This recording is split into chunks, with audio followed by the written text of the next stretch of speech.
It is good to be back in church.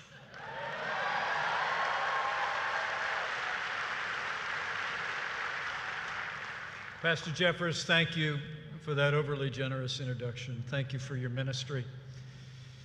To Governor Abbott, Secretary Carson, Senator Cornyn, Attorney General Paxton, my fellow Americans, it is a special joy to be with you today to celebrate freedom on this Sunday in this special place. You know, the Bible tells us it was for freedom that Christ set us free. And I cannot think of a better place to celebrate freedom than here at First Baptist Dallas with all of you and with a man who just spoke and who has become so precious to your president, to your vice president, and to all who serve our nation in the White House. Would you join me in just showing your appreciation for Pastor Robert Jeffers, for his voice, for his ministry, for his courage, and for his faith. Thank you.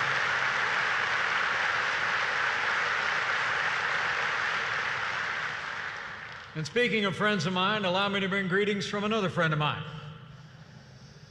I heard he tweeted I was going to be here this morning. He has been a great champion of everything we will celebrate this morning. And he's been a great champion of people of faith and all the freedoms that we cherish. I bring greetings from the 45th President of the United States of America, President Donald Trump.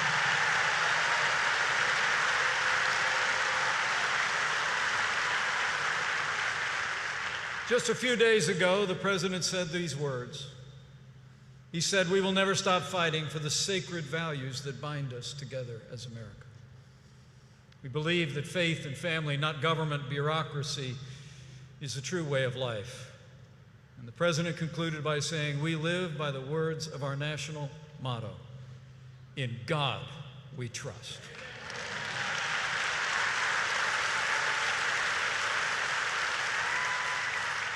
And so it can be said of First Baptist Dallas, since 1890, when a small group of believers laid the cornerstone of this church, this congregation has understood that the foundation of America is freedom, and the foundation of freedom is faith.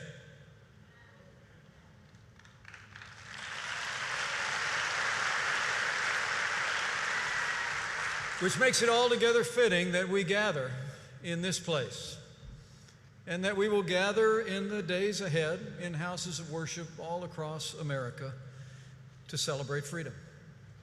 So how do we celebrate freedom? On the occasion of the approval of the Declaration of Independence, our first Vice President said that he was, quote, apt to believe that the day would be celebrated by succeeding generations as a great anniversary, commemorated as a day of deliverance by solemn acts of devotion to God, solemnized with pomp and parade, with games and sports and guns and bells and bonfires and illuminations from one end of the continent to the other. And so it has, especially here in Texas.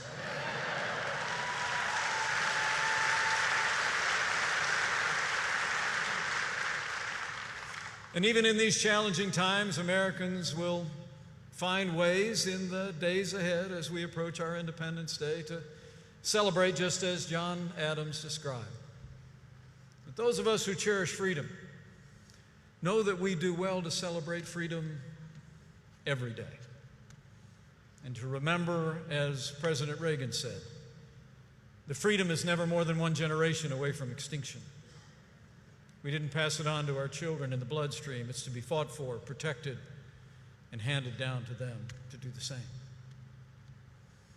And I'm proud to report to you, as your Vice President, that from the first days of this administration, that's exactly what President Donald Trump has been doing. Protecting, defending, and celebrating freedom of every American, of every race and creed and color.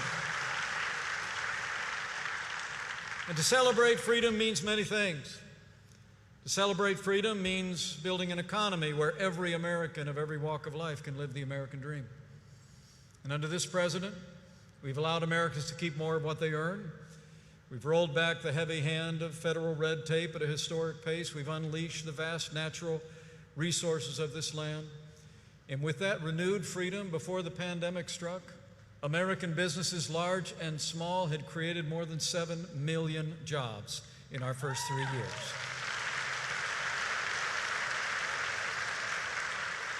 And as we work now to safely reopen this state and this nation to put Americans back to work and to worship, let me take this opportunity to commend Governor Greg Abbott for his courageous and compassionate leadership for the people of Texas during this challenging time.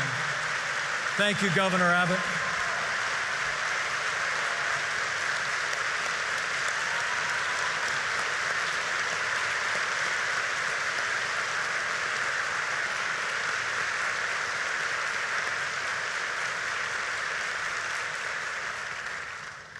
Working with your governor, we will put the health of the people of the Lone Star State first. And every single day, we'll continue to reclaim our freedom and our way of life, as each day we are one day closer to the day we put this pandemic in the past.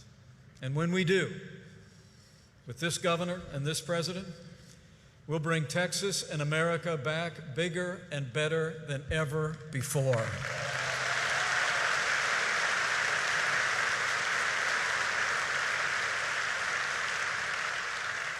And as we did this morning, to celebrate freedom also means standing up for and standing with those who defend our freedom at home and abroad. The armed forces of the United States are the greatest force for good the world has ever known.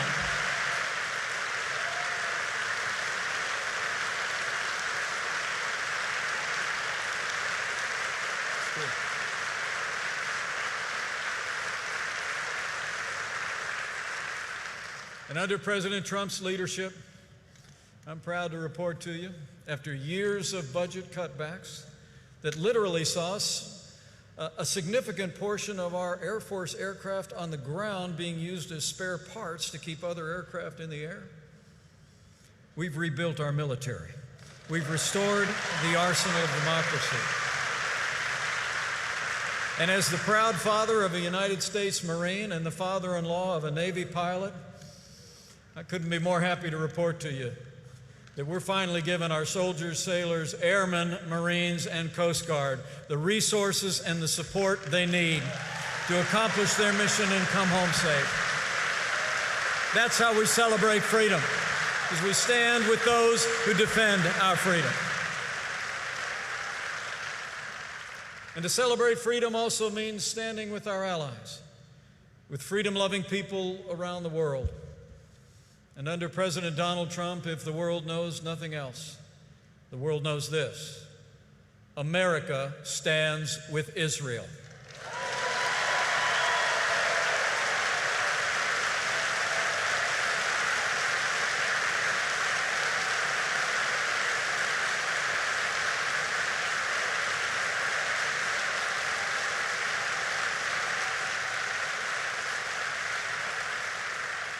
And to celebrate freedom also means standing up for persecuted people of faith all over the world. And under this president, we've worked tirelessly to stand with persecuted communities, whether it be in the Nineveh plain of northern Iraq, where we've invested millions to help rebuild Christian and Yazidi communities, or whether it be working, as our president has, to release Americans facing persecution and captivity in places like Egypt, Venezuela. And Pastor Andrew Brunson is home.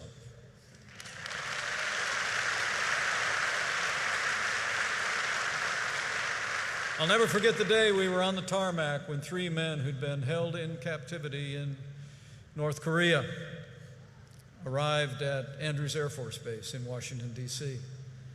They came down the stairs, and with the Secretary of State at my side, they handed each one of us a 3x5 card that's now framed in my office. On one side was a word of thanks to us and to the president. And on the other side was a Bible verse as they were praising the Lord for being freed from captivity. They were men of faith, and they are free today.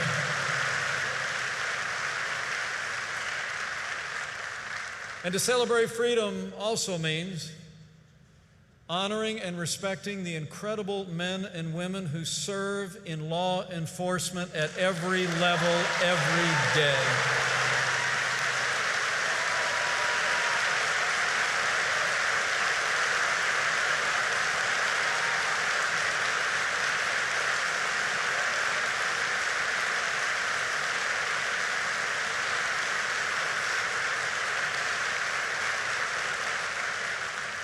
The American people know most of those who put on the uniform of law enforcement every day are the best people in this country. They walk out the door every morning, they risk their lives to protect us and our families. But we all know the tragic events of recent days. And let me say, there's no excuse for what happened to George Floyd, and justice will be served.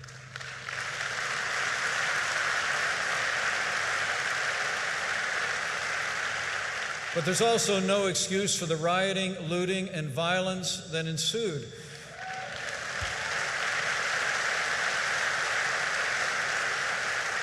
Burning churches is not protest. Tearing down statues is not free speech. There will be no tolerance for vandalism or violence in the United States, and we will prosecute those who do it to the fullest extent of the law.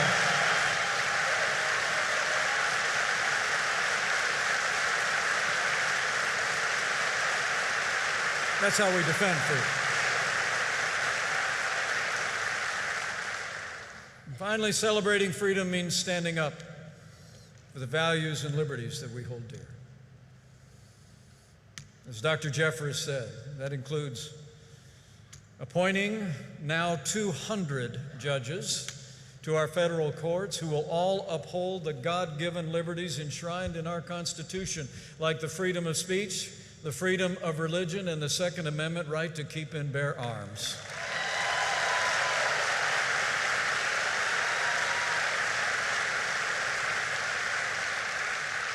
And none of it would have been possible without the strong support of the 2 senators from Texas who have stood with this president every step of the way. We want to thank Senator Ted Cruz, and join me now in thanking Senator John Cornyn for his principled, conservative leadership for our judiciary and our nation.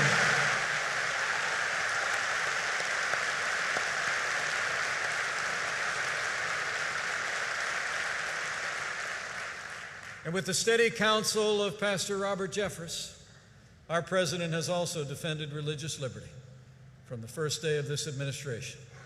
We restored enforcement of the nation's conscience laws.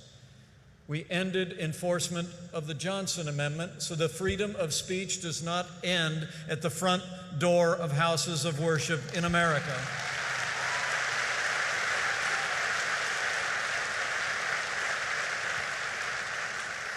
And like no other president in American history, President Donald Trump has stood without apology for the sanctity of human life.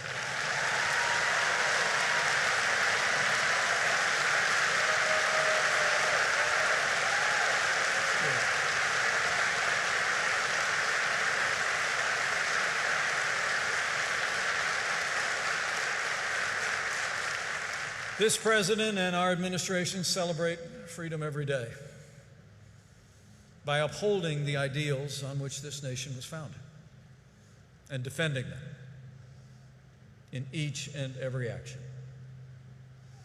And now we find ourselves in a challenging time in our nation's history. We've gone through one of the worst pandemics in the history of this country, an economic downturn none of us expected. And for a time, we saw chaos engulf the streets of many of our major cities. We've seen statues of some of our nation's greatest heroes being torn down. And one can't help but wonder that ancient question that if the foundations crumble, how can the righteous stand? And yet, in the midst of such trials, American Christians have hope. We remember the countless triumphs we've won, even in our darkest hours. Victories against empires, against injustice, against diabolical tyrannies across the world. During these times, we do well to remember that the foundation of America is freedom, but the foundation of freedom is faith.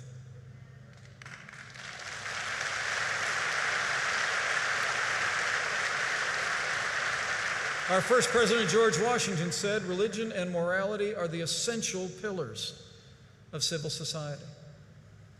And in his farewell address, he warned, "In vain would that man claim the tribute of patriotism, who should labor to subvert these great pillars of human happiness, these firmest props of the duties of men and citizens." He added, "Reason and experience both forbid us to expect that national morality can prevail in the exclusion of religious principle." During the tumultuous days of the Revolution, John Adams wrote to a friend that, quote, "It is religion and morality alone which can establish the principles upon which freedom can securely stand." And when he became president, he said, "Our Constitution was made only for a moral and religious people. It is wholly inadequate for the government of any other."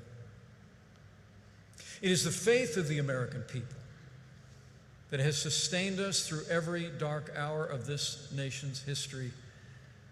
And it is the faith of the American people that will sustain us through these days.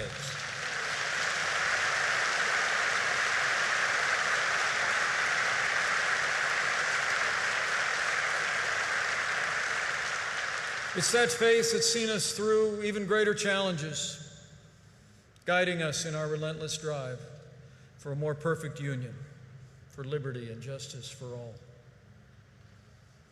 As Abraham Lincoln said while visiting Independence Hall in Philadelphia in 1861, speaking of our founding, he said, quote, "There was something in that declaration giving liberty not only to the people of this country, but hope to the world for all future time." He added, "It was that which gave promise that in due time the weight should be lifted from the shoulders of all men, and that all should have an equal chance."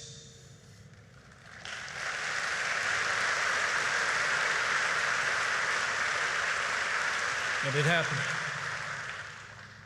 Dr. Martin Luther King Jr. said of the same founding documents that they were a promissory note of America, a promise that was made that all are created equal and are endowed by their Creator with certain inalienable rights.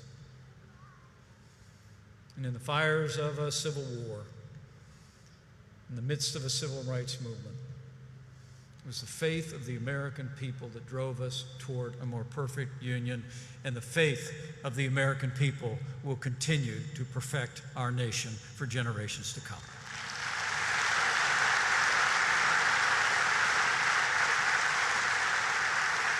The foundation of America is freedom. The foundation of freedom is faith. And as President Lincoln reminded us, in words that perhaps providentially have already been on the wall of this church this morning. In a Thanksgiving message, our 16th president said, "It is the duty of nations as well as of men to recognize the sublime truth announced in the Holy Scriptures and proven by all history, that those nations only are blessed whose God is the Lord."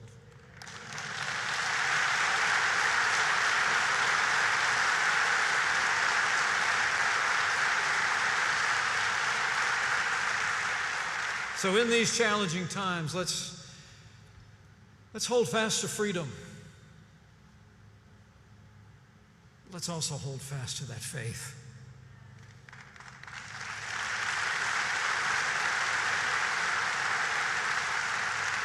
Let's take to heart the title of Pastor Jeffrey's latest book, and let's start praying for America again.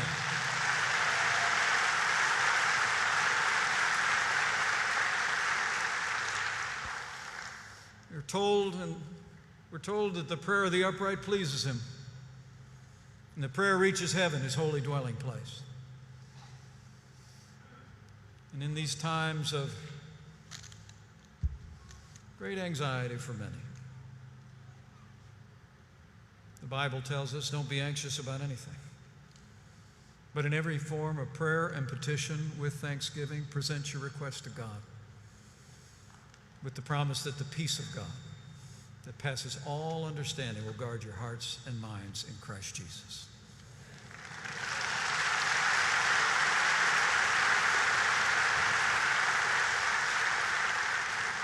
As our nation faces these difficult days, I believe more than ever that we stand in the need of prayer. And coming here today, I thought I wanted to encourage you as you celebrate freedom in this coming week. Practice prayer in a renewed way.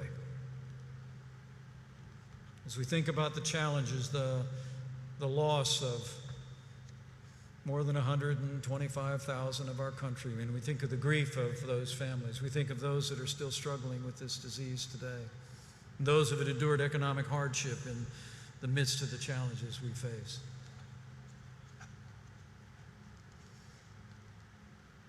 Let's claim that ancient promise that if his people who are called by his name will humble themselves and pray, he'll do like he's always done through the long and storied history of this nation. He'll hear from heaven, and he'll heal this land.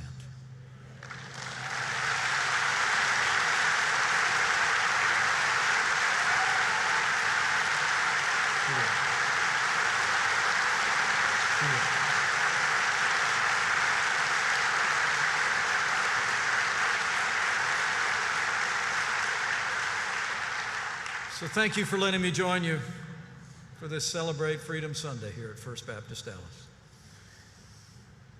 I would have just come just to sit in a pew, because it has been good for my heart to worship with you all this morning. And let me also say, it's the greatest honor of my life to be your Vice President, and I thank you for myself and for my family.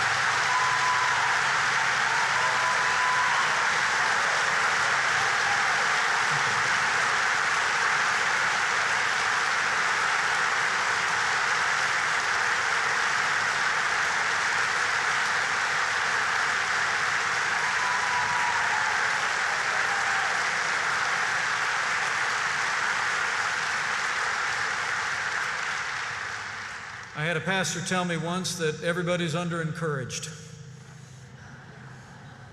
You have encouraged your Vice President, and I know all of those in our delegation who are with us today, and we thank you. And I leave here today that God is at work. And I had occasion to be reminded that even when it doesn't seem that way, God is still working. A little bit earlier this week, you see, I received a letter from a pastor who leads a church not far from Jacksonville, Florida. He told me of a time that he and his new bride were attending Asbury Seminary in Wilmore, Kentucky in 1977.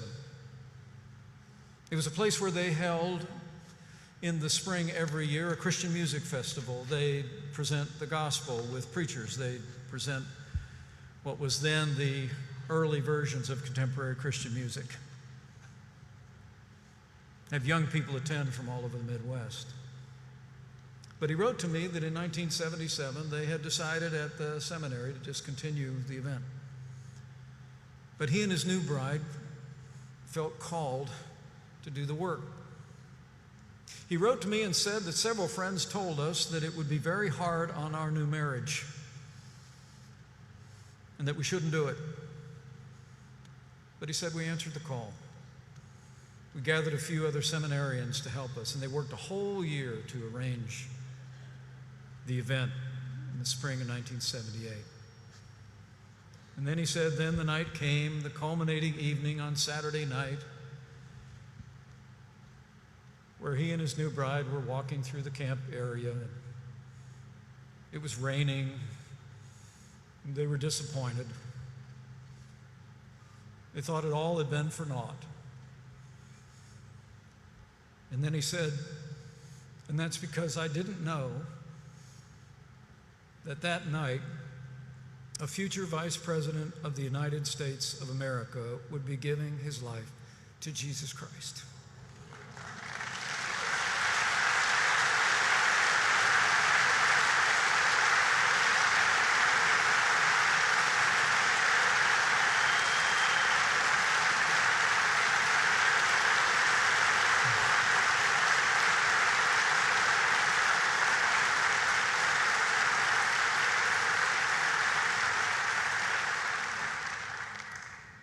He wrote to me, I cannot write this without tears.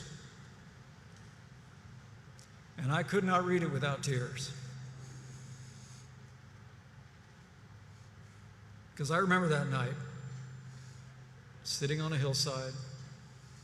It was raining. And it was like I heard the words for the first time. But God so loved the world that he sent his only begotten Son, that whoever might believe in him might not perish, but have eternal life. And I stood up and I walked down that night, not out of a sense of intellectual assent, but because my heart was broken with gratitude for what had been done for me on the cross. I'm working on a letter to that pastor, which I will not be able to write without tears. And I'm simply going to say to him and his wife, now I know who else to thank for that night so many years ago. The lesson in his letter was, even when things don't seem like they're going the way we expected, they're going the way he expected.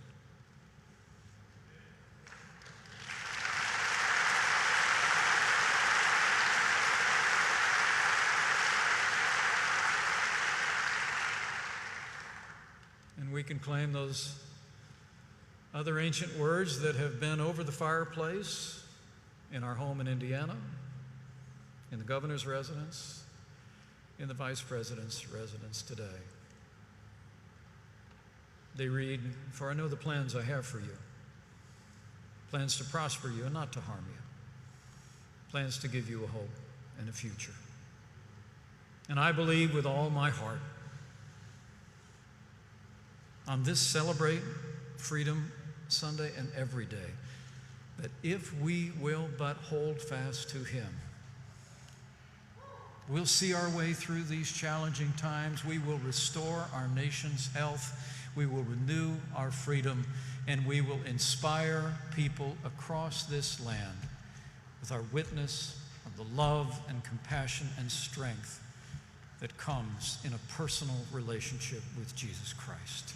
Thank you for letting me join you today. God bless you, and God bless them all.